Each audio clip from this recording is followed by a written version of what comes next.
The Korean stock market, up 189% in 16 months. So, did Korean investors make money? They did not. They still sold the bottom and bought the top, waiting for the next down day to fire.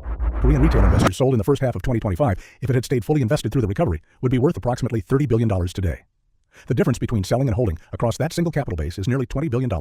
They sold Korea to buy American leveraged ETFs. If you designed a test for bad timing, this would be the answer key. The pain of losing money is roughly twice as powerful as the pleasure of gaining the same amount. Now take that bias and drop it into a falling market. Loss aversion fires. The pain signal your brain generates is disproportionate to the actual dollar figure. It feels like a threat, not a statistic. And then the third piece locks it in. Whatever just happened feels permanent. The drop does not feel like a temporary event in a long sequence. It feels like the new reality. This is recency bias, which is just a fancy way of saying the present always feels more durable than it is. Now let me show you what this looks like in a real portfolio, with real numbers. David is 35. He has been investing in a broad S&P 500 index fund for 4 years. In early 2020, his portfolio was worth $50,000. He has done everything right. Then, COVID hits. The S&P 500 drops 34% in 33 days. David watches his $50,000 shrink to $33,000. Every morning, it is a smaller number. Every headline confirms the fear. Every economic model projects extended pain. Loss aversion is running at full intensity. The COVID crash is the most available event in his brain. The drop feels permanent.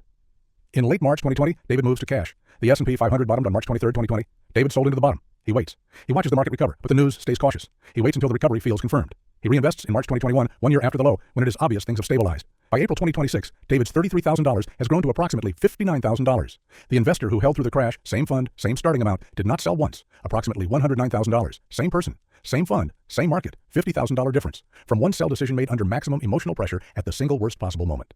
Now here's the number that should change how you think about every future drawdown. Dalbar, a financial research firm, has tracked this behavior across millions of investors for over 25 years. They're finding the S&P 500 has returned an average of approximately 9.8% per year over the last 2 decades. The average equity fund investor over the same period returned approximately 5.5% per year.